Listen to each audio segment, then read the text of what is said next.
Hi, welcome to my YouTube channel. ഞാനിന്ന് പറയാൻ വന്നതെന്ന് വെച്ചാൽ, ഞാനിപ്പോൾ യൂട്യൂബ് തുടങ്ങിയത് തന്നെ എന്ന് വെച്ചാൽ നമ്മളെ ഇഷ്ടത്തിന് തുടങ്ങിയതാണെന്ന് വെച്ചാൽ ഭർത്താവിൻ്റെയും എൻ്റെയും മകൻ്റെയും ഇഷ്ടത്തിന് യൂട്യൂബ് തുടങ്ങിയതാണ്. അപ്പോൾ യൂട്യൂബിൽ എന്തിടണം ഏതിടണം എന്നല്ല നമ്മളെ താല്പര്യമാണ്, നമ്മളിഷ്ടമാണ്.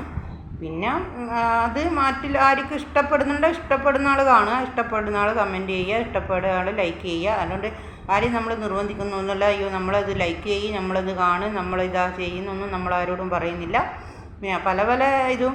പിന്നെ നമ്മൾ യൂട്യൂബ് തുടങ്ങുമ്പം തന്നെ നമ്മൾ യൂട്യൂബിൻ്റെ ഇത് നോക്കിക്കഴിഞ്ഞാൽ യൂട്യൂബ് തന്നെ പറയുന്നുണ്ട്, നമ്മൾ ഒരു യൂട്യൂബ് തുടങ്ങിക്കഴിഞ്ഞാൽ പല വിധത്തിലെ മെസ്സേജുകൾ വരാം, പല വിധത്തിൽ അപമാനിക്കാം, പല വിധത്തിൽ വൃത്തിയോട് പറയാം, പല വിധത്തിലും നമ്മളെല്ലാം സഹിച്ച് ഇതാ ഉണ്ടെങ്കിൽ മാത്രമേ നിങ്ങൾ യൂട്യൂബ് തുടങ്ങാൻ പാടുള്ളൂ എന്ന് യൂട്യൂബ് തന്നെ പറയുന്നുണ്ട്. അപ്പോൾ യൂട്യൂബിൽ ഓരോരുത്തർ കമൻ്റ് ഇട്ടതിനെ കൊണ്ടുപോകും, അല്ലെങ്കിൽ ഓരോരുത്തർ ഇതായി കൊണ്ടുപോകുന്നൊന്നും നമ്മളെ യൂട്യൂബ് നിന്ന് പോവുകയില്ല, ഒന്നും ആവില്ല.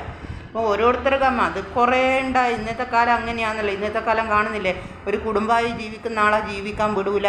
ഈ കാണുന്ന വൃത്തിയട്ട സ്ത്രീയക്കും കാണുന്ന ആൾക്കാർ അന്ന് സപ്പോർട്ടിനും കൂട്ടും നിൽക്കുന്നത് കാണുന്നില്ലേ. നമ്മൾ വിചാരിക്കും ചിരിക്കുന്ന ആളെല്ലാം നമ്മളെ നല്ലൊരു ഇതാണ്, നമ്മൾ അങ്ങനെയാണ് വിചാരിച്ചത്. എന്ന് വെച്ചാൽ കളങ്കമില്ലാത്ത മനുഷ്യനാണ്. പക്ഷേ അത് ഏറ്റവും വലിയ ചിരിയിൽ ഏറ്റവും വലിയ ദുഷ്ടതയും മനസ്സാക്ഷി ഇല്ലാത്തതാണ് ഇന്ന് കാണുന്നത്. അതുകൊണ്ടല്ല നമുക്ക് പണവും സ്വത്തൊന്നുമില്ല. പക്ഷെ നമ്മളാരും ജീവിതത്തോണ്ട് കളിക്കാനോ ജീവിതത്തെ ചതിക്കാനോ മറ്റുള്ളവരുടെ ജീവിതം തകർക്കാനോ നമ്മൾ നിന്നിട്ടില്ല. ഞാനൊരു പാവപ്പെട്ടവൾ തന്നെയാണ്. അതെൻ്റെ നാട്ടിൽ ചോദിച്ചാൽ കാണുന്ന ആൾക്കാർ കുറേ പലതും പറയും, കുറേ നരമ്പ് രോഗികൾ അങ്ങനെയാണ് ഇങ്ങനെയാണ്. പക്ഷെ കാണുന്നതോ കേൾക്കുന്നതോ ഒന്നും സത്യമല്ല. എന്ന് വെച്ചാൽ ഇങ്ങനെ ഇപ്പം കുറേ ഇറങ്ങിയിട്ടുണ്ടല്ലോ, കുറേ സ്ത്രീകൾ ഇങ്ങനെ വേണ്ടാത്ത മറ്റുള്ള ആണുങ്ങളെ ജീവിതം നശിപ്പിക്കാനും ഓരോ കുടുംബജീവിതം നശിപ്പിക്കാനും അതിന് കുറേ നരമ്പ് രോഗികൾ കൂട്ടു നിൽക്കാനും അവർക്ക് കുറേ സപ്പോർട്ട് ഉണ്ടാവും. എന്ന് വെച്ചാൽ അവരെ കൊണ്ടൊന്നും കാര്യം ഉണ്ടാവും, അതുകൊണ്ടാണ് അവർക്ക് സപ്പോർട്ട് നിൽക്കുന്നത്. പിന്നെ നമ്മളെ കുടുംബത്തിൽ പല കാര്യങ്ങളും ഉണ്ടാവും, പല പ്രശ്നങ്ങളുണ്ടാവും. അതൊന്നും മറ്റില്ലാത്ത നോക്കേണ്ട ഒരാവശ്യമില്ല. എന്നുവെച്ചാൽ നമുക്ക് ചിലവിന് വരുന്നത് നിങ്ങളൊന്നുമല്ല.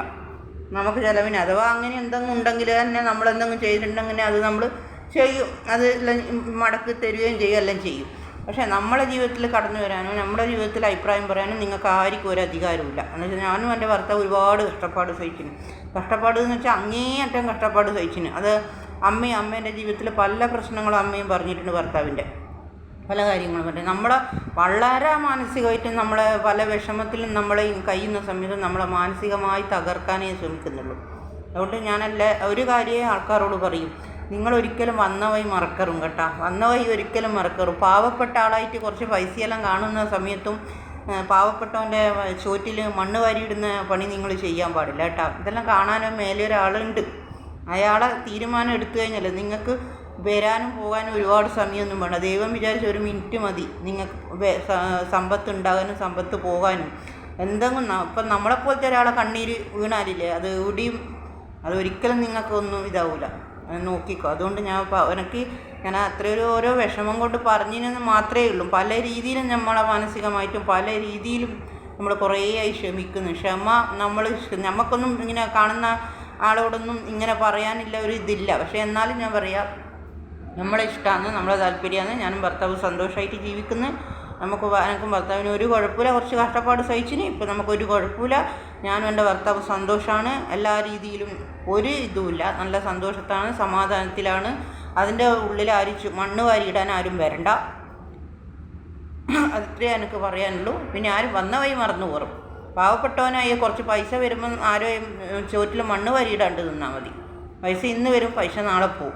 പക്ഷേ എങ്കിൽ നിങ്ങൾ ചെയ്തു കൂട്ടുന്ന ഓരോ പാവങ്ങളില്ലേ, അത് ദൈവം പോലും പൊറുക്കൂല. എന്നെപ്പോലത്തെ ഉള്ള കണ്ണീര് നിങ്ങൾ പറയുന്നില്ല, ഓരോരുത്തർ പറഞ്ഞിട്ട് ഇങ്ങനെയാണെന്ന് നിങ്ങൾ ശരിക്കും അറിയണമെങ്കിൽ എൻ്റെ നാട്ടിൽ പോയിട്ട് ശരിക്കും എൻ്റെ നാട് ധർമ്മടം, തലശ്ശേരിയല്ല, ധർമ്മടം ആണ് എൻ്റെ നാട്. ധർമ്മടം പഞ്ചായത്തിൽ പോയി നിങ്ങൾ അന്വേഷിച്ച് ചോദിക്കുക, ഈ ശാലിനി എന്ന വ്യക്തി എങ്ങനെ ജീവിച്ചൊരു വ്യക്തിയാണെന്ന് ചോദിക്കും.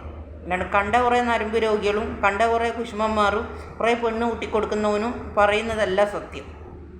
അതുകൊണ്ടാണ് അത്ര വെച്ചാൽ കുറേ ആയി നമ്മളിത് കേട്ട് നമ്മൾ അനങ്ങാണ്ട് നിൽക്കുന്നതെന്ന് വെച്ചിട്ട് നമ്മൾ തലേ കയറി ഇതാക്കണ്ട. അതുകൊണ്ട് നിങ്ങളുടെ കുടുംബത്തിൽ നമ്മൾ വരുന്നില്ലല്ലോ, നമ്മളെ കുടുംബത്തിൽ നിങ്ങൾ വരണ്ട. ഇത്രയേ പറയാനുള്ളൂ. കുറേ എണ്ണം ഉണ്ട്.